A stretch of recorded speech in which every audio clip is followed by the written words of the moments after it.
Ողջույն ձեզ։ Ես ամեն դեպքում ցանկացած պարագայում միշտ այս ամբիոնից հանդես եմ գալու բարեկրթության եւ բարեվարկության սահմաններում, անկախ ամեն ինչից։ Եվ մեր թիմը նույնպես այս մշակույթին հետևելու է եւ շարունակելու է։ Բարձր, sense։ Եկեք վերջապես հիշենք ինչի համար ենք հավաքվել, որովհետեւ ձեր ԿՊ-ի տեխնացուների պարագայում ամբողջ խոսույթը ուղղված է ուժեղ Հայաստանին եւ Հայաստան դաշինքներին։ Եվ այսօր հիմա որ ես սկսեմ խոսել տնտեսությունից, ոնց որ ընդհանուր այս տրամաբանությունից դուրս լինի իմ խոսույթը, որովհետեւ խոսել ենք ամեն ինչից, բացի Բաբկեն Թունյանից։ Եվ քանի որ այս տարի տնտեսական հանձնաժողովը իր մեջ ներառում է նաև գյուղատնտեսության ոլորտը, իսկ գյուղատնտեսության ոլորտը շատ խոր է եւ բազմազան, այսպես ասած, ճյուղավորված ոլորտ է, ես շատ կուզեմ եւ առաջարկում եմ, որպեսզի վերջապես Հայաստանում վերաբացվի գյուղատնտեսության նախարարությունը, որովհետեւ մենք իրականությանն ելնելով, ես պատահական չէր, որ հարց տվեցի պարոն Թունյանին, թե ինչպես է գնահատում գյուղատնտեսության ներկա վիճակը։ Գյուղատնտեսության ներկա վիճակը, ինչքան էլ sense մանր աճեր ունենանք, ինչ ունենանք, այս հսկայական պոտենցիալի սահմաններում բավականին ցածր է եւ շատ դանդաղ է զարգանում։ Մենք ունենք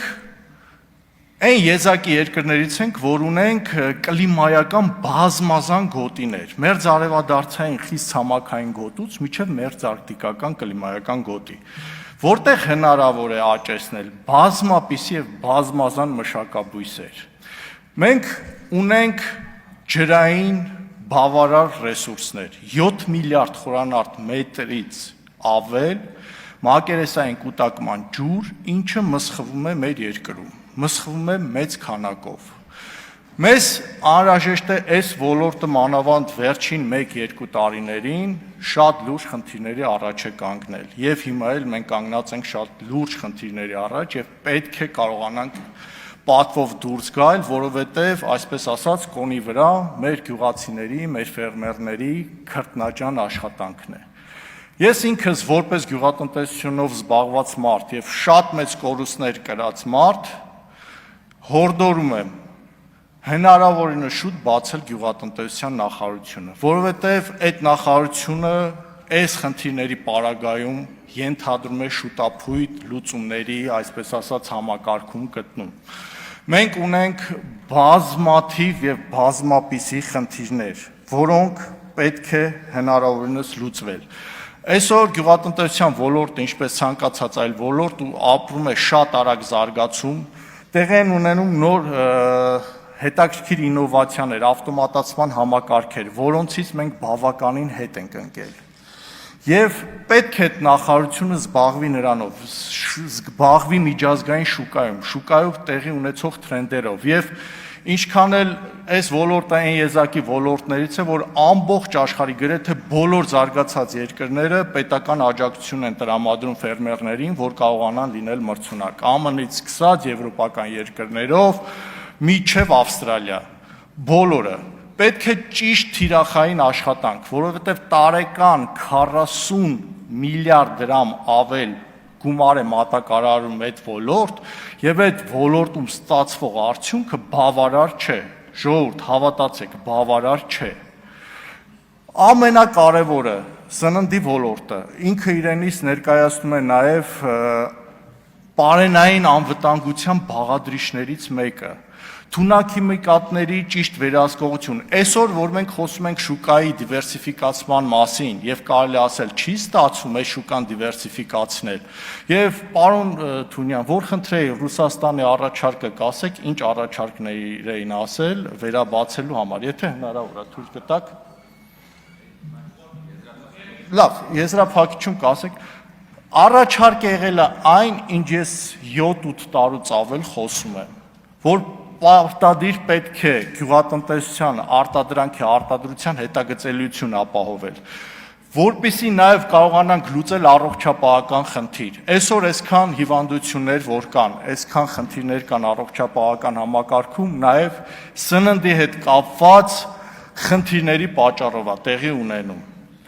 Եվ վերջապես սելեկցիոն կայաններ, սերմնաբուծարաններ, վաղը մյուս օր, եթե ապաշրջափակումը լինի, ինչը անհրաժեշտ է մեր երկրի համար, գյուղատնտեսության որոշակի ճյուղեր պատրաստ չեն, որովհետև մեր մոտ սերմնաբուծարանների եւ սելեկցիոն կայանների ոչ ճիշտ աշխատանքի արդյունքում մենք չենք կարողանալու ստանալ մրցունակ բանջարաբոստանային մշակաբույսեր։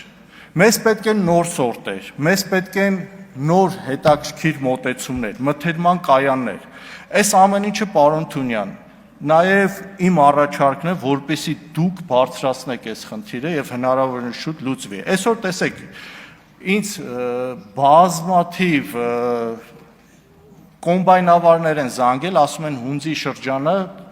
դիզելային վառելիքի կանեստրը բարձրացել է 11,000-ից ավելի բարձր եւ մենք չենք կարողանում մեր գործունեությունը իրականացնել։ Սա իրանից ենթադրում է շուտափույթ լուծումների, այսպես ասած,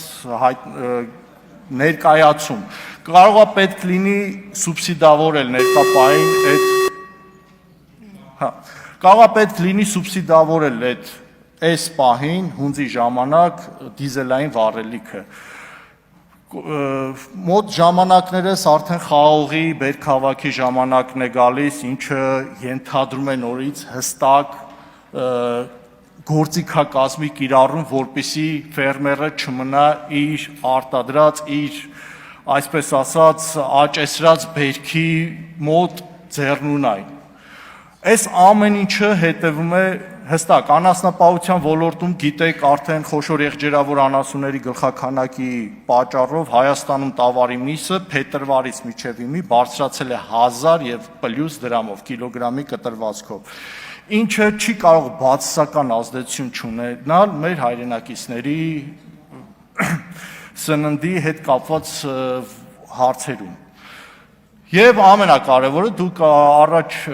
երբ որ ելույթ ունեցաք, մեզ ասացիք, որ նախորդ նստաշրջանում տնտեսական հանձնաժողովի նիստերին ընդդիմադիրները չեն մասնակցել։ Ես վստահ ասում եմ, ուժեղ Հայաստան դաշինքի